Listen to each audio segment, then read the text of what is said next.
High good morning Tashi दिदीले सम्पूर्णलाई मेरो mini ब्लगमा स्वागत छ। धेरै दिनको बादमा आज मेरो आफ्नो रियल भोइसमा म भिडियो बनाउँदैछु है। यो भिडियो चाहिँ भने यो अस्ति 24 तारिकको हो र म चाहिँ एकदम बिजी भएको कारणले अपलोड गर्नु पाएको थिएन है। आज गर्दैछु। यहाँनिर चाहिँ मैले सबै यहाँनिर पाकेको खोर्सानी टिपिसक्यो है। पाकेर पनि कति कुहिसकेछ पनि, कति चाहिँ पुरा यस्तो ओइली सकेछ क्या, बेसी हेर्नुहोस् न सुकिसकेको छ होइन, ढिलो भएर टिप्नु। र यहाँ मात्रै छैन है, यहाँनिर अलिकति बोरामा रोपेको छु। अनि यहाँनिर म तलटी ग्रिन हाउसभित्र जाँदैछु। ग्रिन हाउस भन्दा पनि अब यो ग्रिन हाउस चाहिँ भएकै छैन अलिक।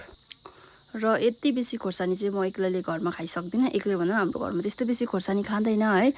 अस्ति पनि टिप्दाखेरि आन्टीले सोध्नुहुँदै थियो बेच्ने हो भनेर है। अन्त त्यसैले आन्टीलाई आधी लगिदिन्छु। यस्तो हालत भइरहेको छ यहाँनिर चाहिँ, बेसी सेप भएर चाहिँ खोर्सानीको हालत चाहिँ यस्तो बिजोक भइरहेको छ होइन। यहाँनिर चाहिँ सबै टिपिसकेर यो सबै ग्रिन हाउस चाहिँ अलिक मजाले बनाउनु पर्ने छ होइन। त्यहाँदेखि चाहिँ म खोर्सानीहरू टिपिसकेर चाहिँ हतार रेडी भएर नाम्ची गएँ है। त्यहाँदेखि चाहिँ नाम्चीमा मेरो बजारमा सौदा थियो। त्यहाँदेखि हामी माथि सान्डुप्चेको बाटोमा हो। त्यहाँ चाहिँ हामी बुढोलाई चाहिँ त्यहाँ छोडिराखेर है, गाडी हाम्रै घरकै गाडीमा गएर त्यहाँनिर छोडिराखेर चाहिँ हामी चाहिँ फर्कियौँ है। त्यहाँनिर बजारगुरु हुँदैछ, तपाईँहरूलाई कतिलाई यादै छ। 31 तारिकको दिन चाहिँ वाङ रहेछ होइन। त्यो दिन फेरि लिनु पनि जानुपर्ने छ वाङमा जानुसँग। र हामी दाजु र म चाहिँ फर्केँ सान्डुप्चेदेखि पुऱ्याइराखेर बाजे जोजू अनि बुढोलाई चाहिँ पुऱ्याइराखेर हो। सान्डुप्चेको बाटो पनि पुरा खराब भएको रहेछ यस्तो। र अब चाहिँ हामी नाम्चीमा गएर चाहिँ एकदम फटाफट सौदा गर्नुपर्ने छ। आज चाहिँ पुरा म चाहिँ एकदम बिजी छु होइन। किनभने घरमा पनि एकदमै अब पाहुना बोलाइरहेको छु होइन, एक्लै छु घरमा। बुढो पनि आजैदेखि सान्डुप्चेमा आउनुपर्ने भयो। त्यही कारणले एक्लै छु। गएर दोकानको सौदा पनि छ, दोकानमा पनि त्यतिकै नानीलाई छोडिराखेर आएको र गएर पाहुनाको लागि सौदा पनि लिनु छ होइन। धेरै काम छ आज चाहिँ गएर। अनि मेरो चाहिँ सबै सौदाहरू सकिसक्यो। अब चाहिँ सक्यो भन्दा पनि भयो है, 90% चाहिँ भइसक्यो सौदाहरू।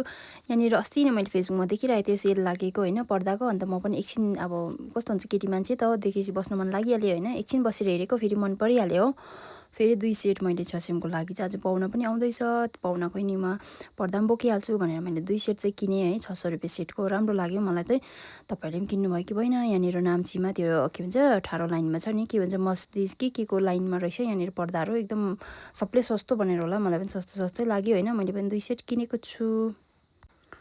र हाम्रो चाहिँ सबै सौदा सकेर अब चाहिँ म घर पुग्न आँट्यो होइन। घर पुग्न आँट्दाखेरि त्यस्तै 3-4 बज्न आँटेको थियो। मलाई त पुरा टेन्सन भइरहेको थियो, धेरै काम थियो होइन घरमा गएर पनि। तर मैले सघाउनुको लागि मेरो साथी सन्जिता र अङ्मुलाई बोलाएको थिएँ। विचार उहाँहरूले पुरा सघाइदिनु भएको छ मलाई होइन। मैले यो भिडियो चाहिँ लेट पोस्ट गर्दैछु होइन। त्यो दिन चाहिँ आएर धेरै सघायो उहाँहरूले, स्याङस्याङ गर्नुदेखि पकाउनुदेखि मैले